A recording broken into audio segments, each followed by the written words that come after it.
Dry cut. Simulate the cutting. Root. Without cutting. Stop. After stopping, the software will memorize the stop position. Blow.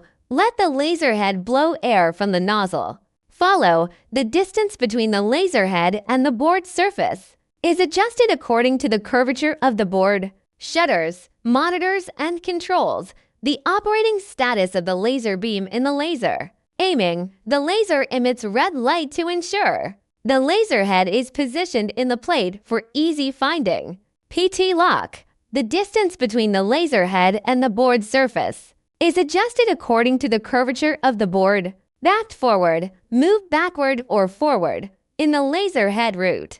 K1, K6. These are custom settings that can be added or modified in the platform configuration tool. Edge seeking. Determine the placement of the board. Edge seeking. Determine the placement of the board. Frame. The laser head walks along the outer frame of the processed graphics to form a rectangle and find the approximate size and position required for cutting the graphics.